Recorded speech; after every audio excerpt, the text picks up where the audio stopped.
Trisha. Okay, so small space gardening. So when we say small space, I'm talking about like if you have an apartment with a balcony, it could be a patio, or maybe you have a shared plot or a shared space in a community garden or in your townhouse complex. So that's what we're going to be focusing on today. A couple weeks ago, when I did the workshop, it was more geared towards someone who has maybe a large garden space at their home, maybe like so um, a lot of space. But today we're going to be talking about a different scale. And just let me advance here. But before I launch into the details, I always like to start talking about fall gardening and thinking about the future with some general best practices for us as gardeners being out outside in the fall and winter. And I want to encourage you to think about your garden, whether it's a small scale containerized garden or a full scale, I don't know, maybe you have an acreage. I want you to think about the space that you are manipulating and, slowly morphing over time as a part of a larger system. So it's really not a closed, isolated space. We want to think about nature and all the creatures that are sharing the space with us. And if you were gardening, like food gardening in the summer, likely a lot of the creatures that you were welcoming into your garden were pollinators. So that could be the beneficial insects, those could be the hummingbirds. So a lot of the fruit that we got to eat was because of all these friendly creatures. And then also the birds kept insect populations down.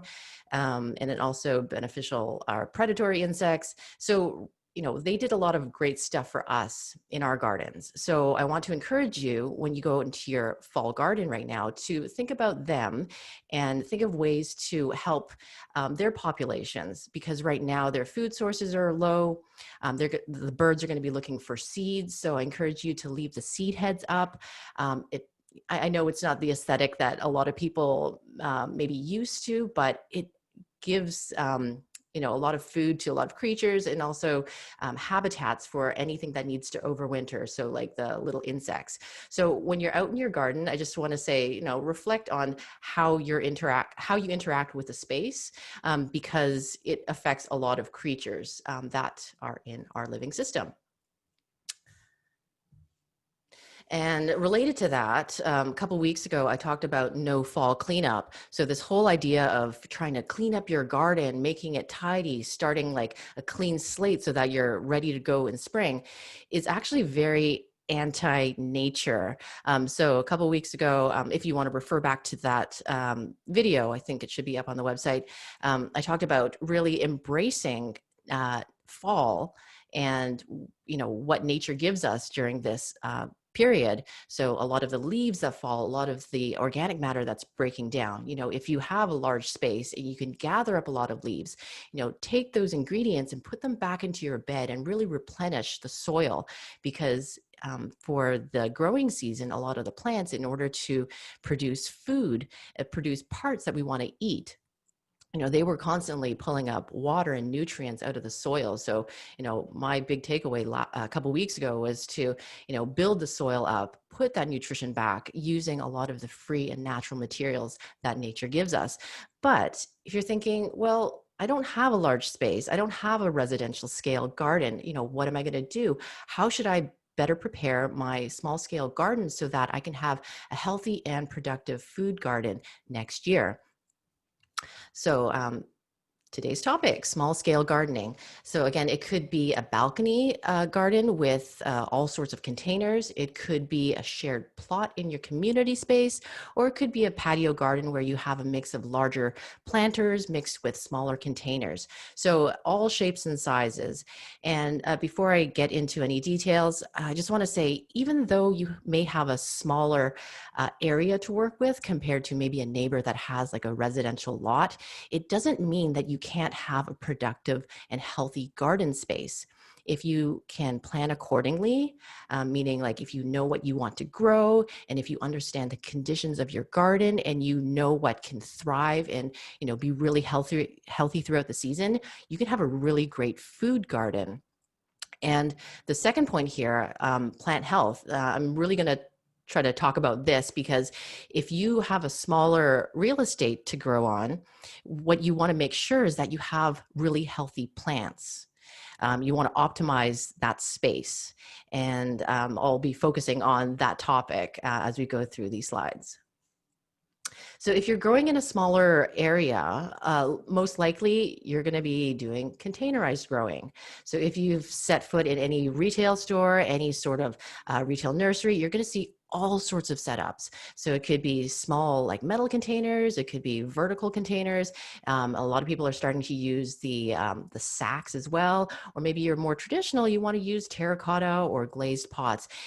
There's so many different styles and materials, whatever suits your space and the aesthetic that you're going for. But regardless of what you choose, one thing that they do have in common is the use of soil-less media as the bulk of the growing stuff that's inside the pot. So if you're wondering what the heck is soilless media, so soilless media is exactly what it sounds like. It is a growing medium that the plant goes into that is not soil. So most of the ingredients is peat based. You'll see some that have broken down bark, and you'll also see products on the market now that is core based, which is coconut fiber. So with peat and bark and coir, you're also going to see those fluffy materials like peat and perlite and pumice, and those ingredients really help to create a high porosity or a fluffy material full of airspace. And airspace is really important for containerized growing, because you want to ensure that the water that infiltrates and percolates through the container, like all the moisture drains through the bottom of the container. So you need that airspace, you need that fluffy material. And another thing with soilless media is that it's sterile. You're not going to find any pathogens or fungi or any sort of creepy crawlies inside, or actually you shouldn't, because a lot of times when you're buying the soilless media, it's going to come in a bag. So you go down to like Lowe's or Rona, Canadian Tire. So this is the kind of stuff that you're looking for. And this is what I'm referring to when I talk about soilless media. So when I recommend soilless media, I tell people not to look for the bags that have a lot of fertilizer built into it. And that's because if you start with something that isn't pumped full of nitrogen, phosphorus, or potassium, excuse me, you can fine tune the nutrition afterwards once you know what you're going to be growing in the pot. And I'll talk more about that in just a moment as well. So if you're wondering, okay, soilless media, I have to go out and buy bag stuff. Why can't I use terrestrial garden soil? My friend has a garden. She wants to give me a whole bunch of stuff. Why can't I put this into a pot and grow in it? And the reason why I don't recommend putting any sort of garden soil or terrestrial soils into a containerized setting is because the soil that you find in the garden is actually like a mix of mystery ingredients. What we find in the garden and what we see and what we can hold is largely mineral, organic matter, air, and water. So with the minerals, depending on where you are and what the parent material of like the rocks around you are, you don't really know what that is. And with the organic matter, it really depends on what's growing in the garden, what has fallen onto the ground and decomposed over time. So with terrestrial soils, it's a big mix of kind of mystery ingredients. And I also like to think of soil as this living system that's full of players. So if you look at this image here, you're going to see obviously the plants, they're going to be invertebrates, they're going to be a whole bunch of things that we can't see with the naked eye living inside. So soil is actually, if it's healthy, it's full of life. It's a system that works, and also, if you've read anything about soil, you've probably read about clay and silt and sand and the different percentages. Well, if you just scoop a whole bunch of soil from the garden, put it in a pot, you really don't know what that mixture is. And a lot of the times, if it's, let's say, full of organic matter, in addition to whatever that mix of mineral is, it could be a very it could be overly rich, and it could lead to a big, I'm just going to skip over this, a big soupy mess. Because of the lack of airspace. So again, going back to like plant health, I want to ensure that the plants have a good space to live in. And again, I want a lot of airspace. And if I don't know what I'm putting into the pot, it could be a big soupy mess full of mud, just like what we see in this picture. So this poor little plant is sitting in this pot. It's probably waterlogged. The water has nowhere to drain. There's no airspace for the water to go to the bottom of the pot and drain out. And if you're growing anything that is susceptible to like root rot or over moisture, you're going to see a plant that's not going to be healthy. And when a plant is not healthy, especially food plants, it's not going to be producing food for you. So that's not a good thing. And that's why, going back to soilless media, I highly encourage people who are looking to grow in containers to invest in soilless media. Yes, you have to pay for it. It's a bagged item, but it really ensures that you're not going to be introducing weeds, pathogens, fungi, or like insects or who knows what into a closed system that your plant has to live with.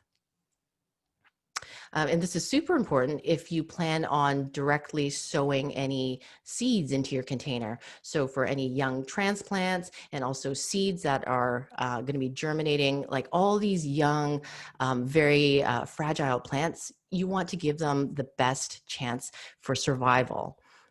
So again, if you give them a clean environment to live in, they have a better chance of establishing themselves and, fending off, any sort of temperature fluctuations as they develop. So that kind of wraps up my bit on soilless media. And I just really wanted to focus on that because I think it's so important. I've always gotten questions throughout the season about, oh, can I just dig up garden soil and put it in the container? It's not the most ideal. You can get really fancy and start putting composted materials in there. But I think if you're just starting off, it's best to start with clean, soilless media and then just amend with fertilizer just to get the nutrition going. And if you're doing specialty crops, then yes, you can look into amending with higher organic matter, compost, to suit the needs of your plants. So I just want to move on and talk about winterizing, because I know many of you probably have existing plants in containers, or maybe you've started your winter gardening and you're wondering about what to do about them. So if you have established woody plants, like so perennial plants, let's say blueberries, or maybe you have a dwarf apple tree growing out of a container, what do I do? Or if you've started some winter crops, how do I protect them when the temperature drops? So this first point is like a physical protection. So you want to wrap your container. Some people use bubble wrap if they have it on hand. I just use burlap coffee sacks because they're easy to find and a lot of the times they're free. I just wrap the containers so that when the temperature drops, my container is not going to crack, and also it's going to insulate the soil and the roots so that the plant doesn't suffer that way. And if you have tender like leafy things for your winter food garden, you can also drape, that fleecy material on top, just as like a light blanket. And for some plants, again, this is mostly like these very temperature sensitive perennial plants like this bay laurel. You want to try to pull them a bit closer to your house as well, because even though you may not feel heat radiating off your house, there is a bit of heat coming off. So that will help keep the plant a little bit cozier, in addition to the physical like wrapping, like blanket style. And then for mulch, a couple weeks ago, I talked a lot about using leaf mulch and, broken down debris from your garden, putting it into your in-ground garden bed. And for a containerized setting, I mentioned before, you don't want to introduce any mystery ingredients into your clean growing environment. So what I've been doing lately is using sterilized straw. So if you have straw bales, you can, some people, they pour boiling water on it and to try to like cook it down a little bit. But for me, I found this great product, and it's a very clean mulch, straw mulch, and you can just lay it on top and it sits really well. I haven't had any like pathogens or fungi or any weed issues. So that could be something that you could look into as well.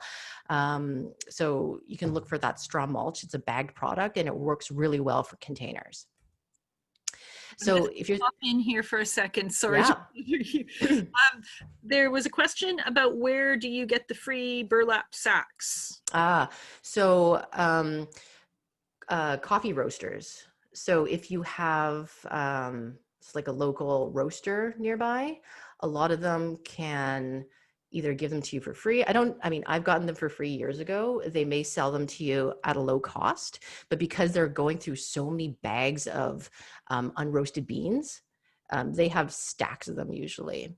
So check with your local roasters, and usually they're happy to, give them to you, or they'll allow you to buy it for like super cheap because they have to go and recycle them anyway. Hope that answers the question. Oh, and the other question, just more about materials sourcing. Yeah. What is the name of the sterile straw and where do you get it? Yeah. So this particular product that I've been using this past year, let's see, what name did they go by? It's Garden Straw or Healthy Straw. I forgot which one is the parent company, but Google those names, Healthy Straw or Garden Straw. Actually, I may have the link here under that picture. No, I don't. It's either Healthy Straw or Garden Straw, and it's great. It's a small bale of the straw that looks. I mean, I pulled that picture off of their Instagram, and it's great. It looks just like that. It's very chopped down material. You don't have to worry about like this long, stringy, weedy straw. So it's great if you want to just like bag it up and tuck it away. I really enjoy the product. It's been really great. And then before they were only available at Home Hardware. I don't know if they've expanded, but if you search Home Hardware, you should be able to find some product. I think I found the link, so I'm just going to put it into the chat box. Perfect.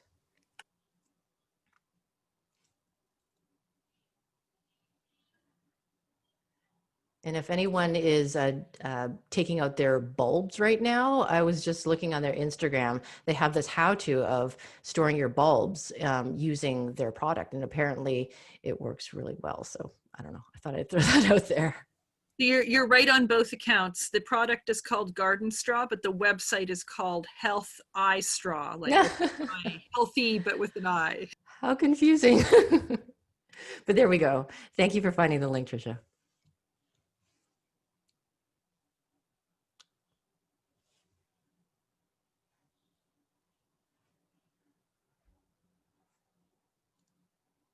Okay, just let me know when we're ready again. Yeah, I think we're ready. Okay, perfect. I'm just going to advance the slide. I think did we finish off here? I think so. So for people who are not wanting to do any winter gardening, or if they don't have any perennial plants that they need to protect, what are you going to do with the containers? So if you have anything that's unglazed, like terracotta or some types of ceramics, the best thing to do is to empty out the pot. So get rid of everything in there. Get rid of everything, wash it out, make sure it's dry, and store it somewhere out of like the rainy area, because what you don't want is for that material to soak up water, freeze, and crack. That would not be very good. And then if you're wondering, like, well, if I only grew some lettuces and some tomatoes, and I don't want to do winter gardening, but I just bought this mix, like a few months ago, can I still reuse it? And I get this question a lot. Normally, I would say, yeah, keep it around. Just pull out the plants, keep it around, because the materials that these mixes are made out of, in our climate, they actually don't break down that quickly. So you can use it for a couple of seasons, but because many of us who grew tomatoes and garlic and, those kind of things during the summer, we saw a lot of diseases. So because of the wet and cool weather, tomatoes and potatoes saw blight, alliums like garlics and shallots and onions saw rust. So for this year, I actually recommend that you toss everything.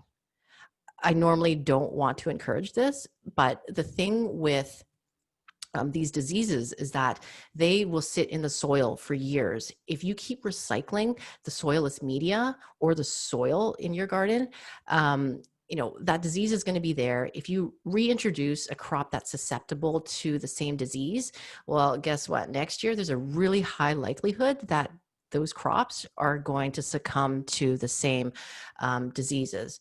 So, just like the garden, in a containerized environment, I would just say toss it this year and then start fresh, because just like young plants, just like starting from seeds, you want to make sure that your plants have the healthiest and cleanest environment to establish.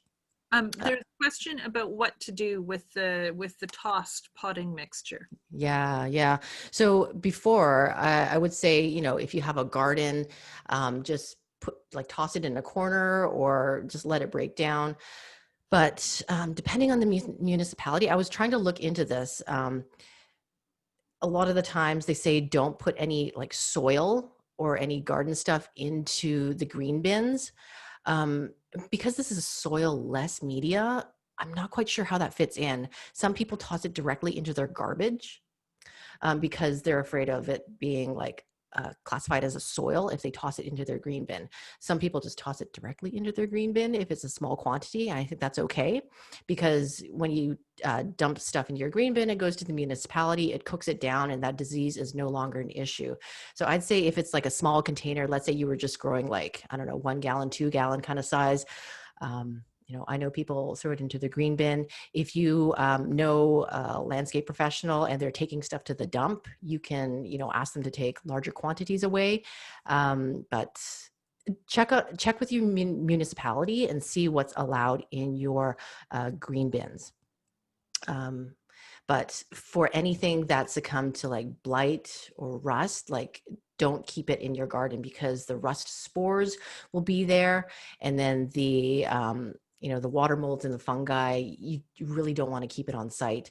If you don't know what to do with it right now, just throw it in a plastic bag, tie it up, and then do your research to see what the best way for disposing in your area is. I hope that helps.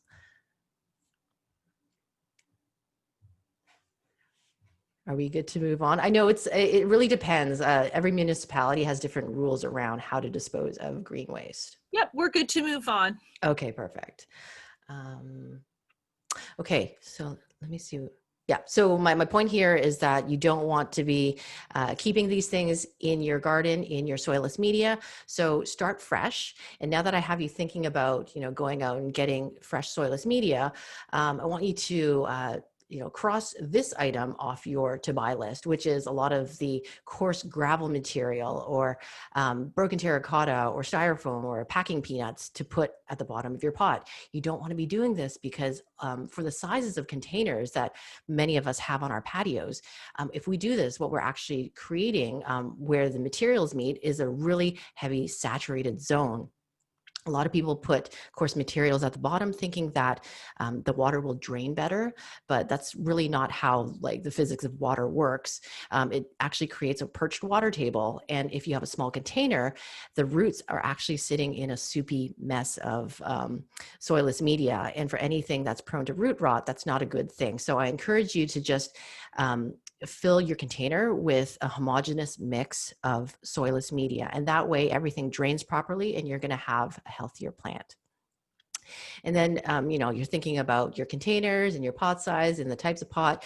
Now is a good time to evaluate, what size and types of containers worked really well for your food garden.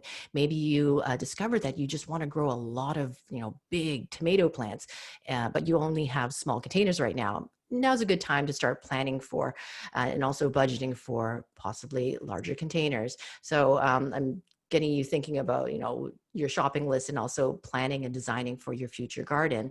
And then when you're out there, or if you're doing your shopping list, I mentioned nutrition before. So I always recommend a complete and balanced, slow released fertilizer. So there's no need to go and get the Miracle Grow with like big crazy numbers like 20 or 20 I really like using this Gaia product just because it's nice and gentle. You don't have to worry about over fertilizing something. And for me, it's always been a super product for food garden. So just read the label. It's slow release. The plants, are really good for adapt really well to this. And that kind of wraps up the container bit. Again, if you have any questions, then shoot them out in the comment box, or you can always reach out to me afterwards. But I want to talk a bit about raised bed gardening.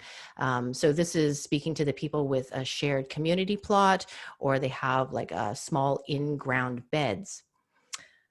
So this is sort of different from like your small containerized pot, because I'm hoping that these beds, they're actually not, they don't have a barrier at the bottom, so that whatever it's filled with, it actually can interact with the terrestrial soils underneath. So with this setup, just like containerized growing, different materials, sizes, and styles to suit the space. So if your community garden has like a whole bunch of like wooden planters, that's great. Untreated cedar is wonderful. Some people use metal containers, and that works as well. And if you're planning out a future garden, you can just really be creative and create a space that works for you. And I guess the big thing I want to talk about with this setup is, the same topic as what I talked about a couple weeks ago is, because we're treating these kind of growing beds as more as, it's kind of like a hybrid between containerized growing and in-ground growing. You're thinking more of like terrestrial soils here. So with terrestrial soils, I want you to think about, introducing those broken down leaves, the broken down matter that you can find around the community garden, that you can find just like, I wouldn't say go to the parks and do it, but if you have a neighbor that has a tree or broken down materials, gather those up, after you've done your winter planting and after you've put the garlic down, then you can introduce this material that will not only add a physical barrier on top to help with regulating temperature, it will actually break down and reintroduce wonderful nutrients back into the soil. So, and I'm saying soil now because, with these beds, I'm like, hopefully there can be interactions between, again, the bed that you're growing in and also the soil underneath. Let's see. So yeah, I talked about like insulating for temperature fluctuations. And also if you're in Vancouver and about the rainy weather, that mulch on top is really important for surface erosion. So anytime we get a heavy rain, it actually destroys a lot of the wonderful soil structure that's needed for healthy plant development. So if we don't have that blanket, the rain will come down, it's going to destroy the air pockets, or if we step all over the soil, it's going to, again, turn into a soupy mess, and that's not conducive to a healthy plant growing environment. And then, just one more thing. In a larger, if you have a larger plot, or if you have space in the garden, or if you have like just different spaces in the space that you're working in, think about crop rotation. Now, I didn't talk about crop rotation with the containers just because with containers, you can dump stuff out and you can refresh. If we're working with terrestrial soils and sort of like permanent, semi-permanent beds, think about crop rotation because it's very unlikely that you're going to be refreshing the soil in this kind of setup. So with crop rotation, there are a lot of resources online, and I actually encourage you to look it up. There are a lot of great, easy recommendations out there, but essentially what you're doing is trying to grow things of the same plant family usually together, because usually the plant families are susceptible to the same types of pests and diseases. So let's say tomatoes, potatoes, peppers, if you grow those kind of as like one little community, grow them for one season, the idea is that for the next season, you move them out to a separate area with soil that they haven't grown in for a few years. And the idea is that you're removing them from potential pathogens, diseases, fungi, or other bad things in the soil that they were previously in. And again, that helps with plant health. So if they're not going to be attacked by, pathogens, you're going to have healthier plants, plants that are going to be developing the parts that you want to eat. And, that is what a food garden really is, right? So just getting ready to wrap up here with some final thoughts. I talked about this before. Autumn and winter is a really great time to reflect. Right now in Vancouver, especially, things aren't totally broken down. You can still see remnants of your food garden.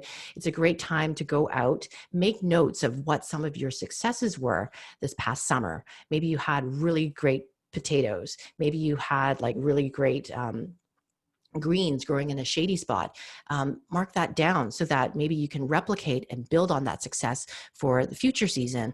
And also when you're walking around, like note the challenges as well. Maybe you discovered like really, really shady pockets, or maybe you discovered that some areas were very hard to reach or very hard to water.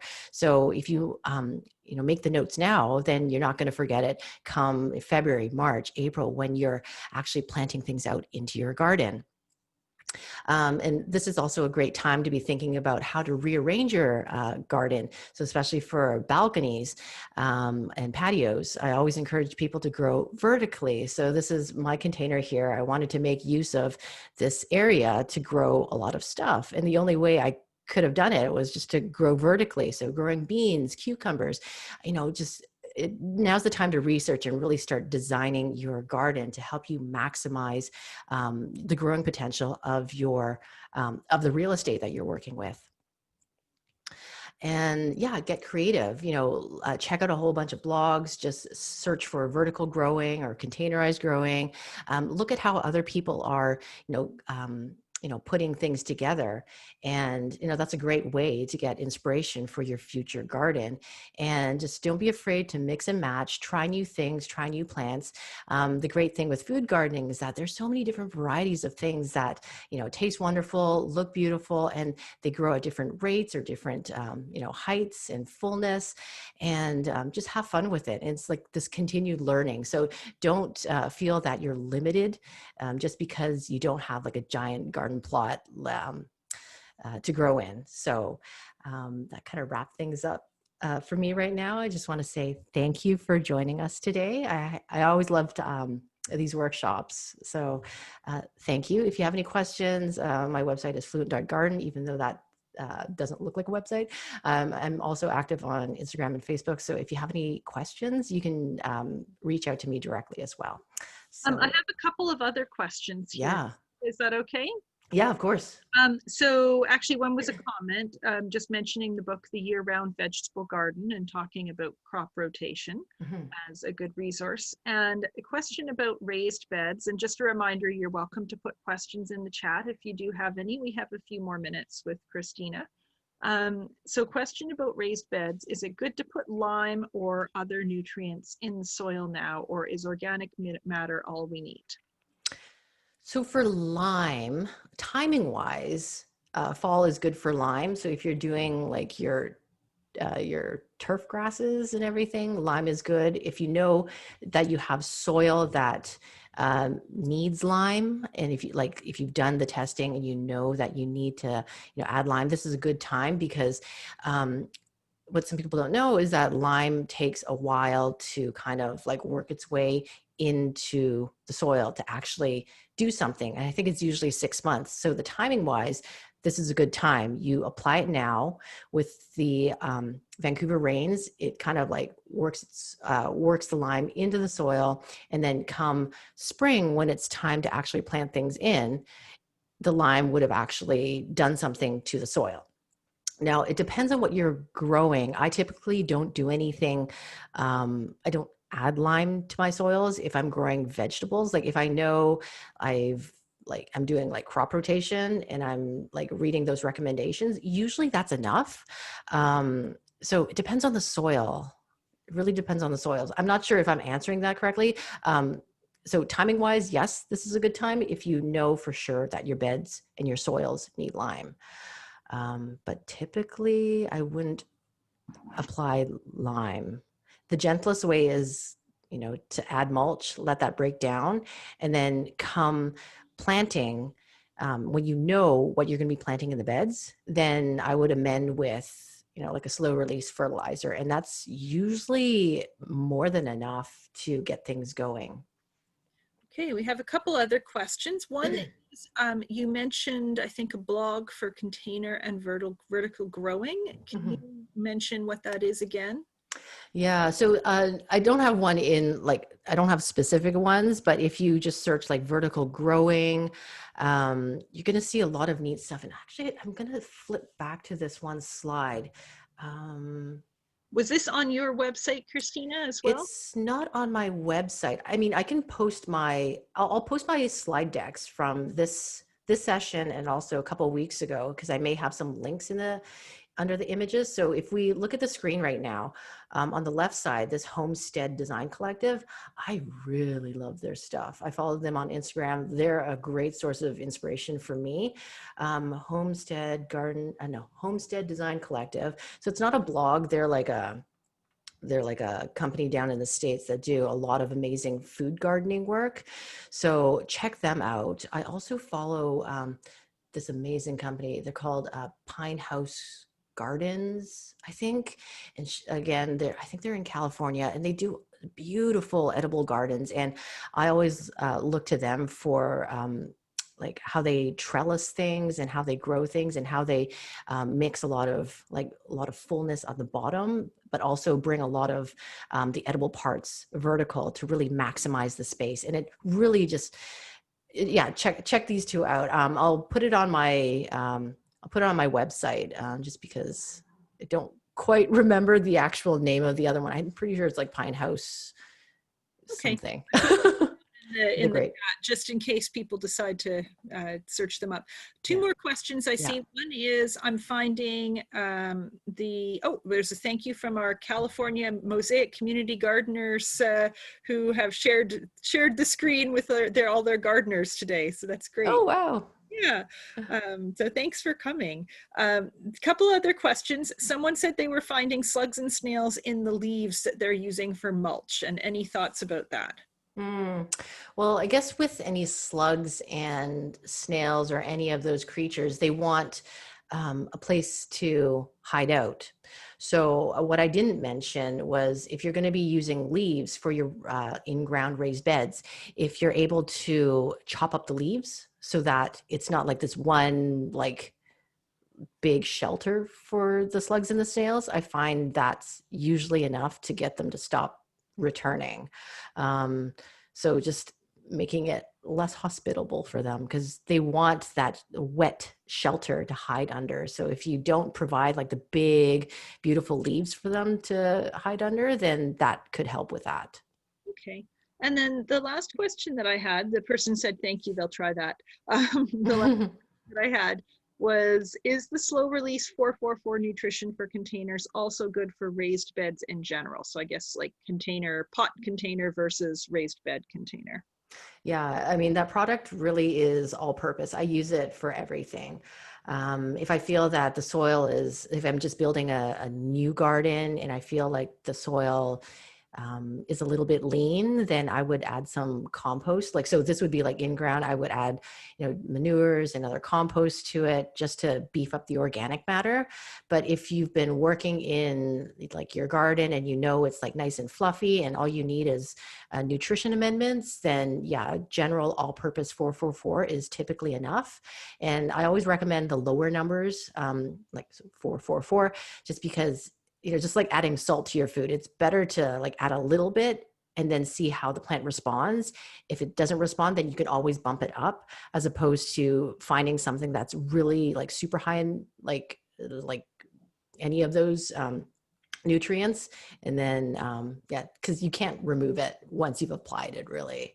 So start low and then see how the plant responds. That's my recommendation. And yours was the Gaia Green that you usually recommend, right? I usually use Gaia Green. If I can't find that, then I'll use something similar in a pinch. So there are a lot of granular products. I personally like granular because I can see it with my eye, like where I'm scattering it. Usually the instructions on the label is like, take a couple tablespoons, like I can eyeball that. Whereas if it's a liquid fertilizer, which, I like liquid fertilizers as well, but I just find you have to mix the right proportion and apply it a certain way to get the effect that you know that you want.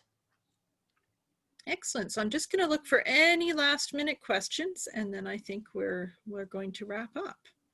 Okay, last question. Here, there we go. How about using ground coffee or eggshells? Okay, so I think we addressed this before too. So it depends on what you're trying to accomplish. Let's say with eggshells. So people are like, oh, I want to, boost calcium by putting eggshells. Well, unless the eggshells are processed in a way where it's so super fine, um, chemically, it's not really going to do much for your soils.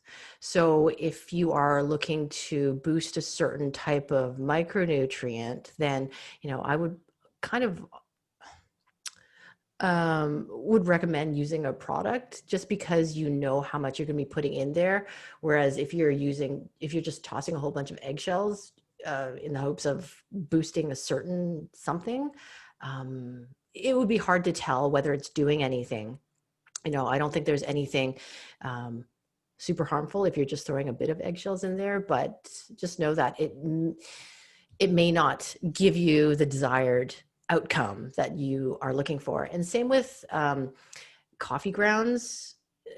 Again, I wouldn't say it's super harmful. It just depends on what you're trying to do. If you're trying to like boost nitrogen or carbon with, adding food scraps, you can try it in a small area and see how it responds. I try not to introduce things that haven't been broken down through a composting method, just because it can attract certain insects or creatures to come to the garden. That's really not what you want.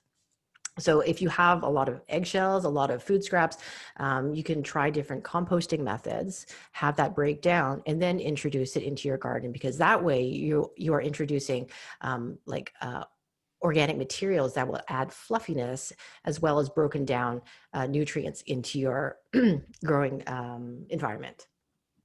Excellent. Well, thank you so much. There's a few thank yous in the chat as well.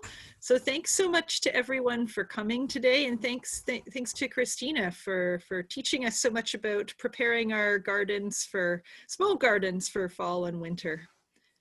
And Thank we you, will see you everyone. again soon, I hope. We do have one last session next week about making sure that you keep your pollinators happy over the winter and into the spring. Okay, we will see everyone soon.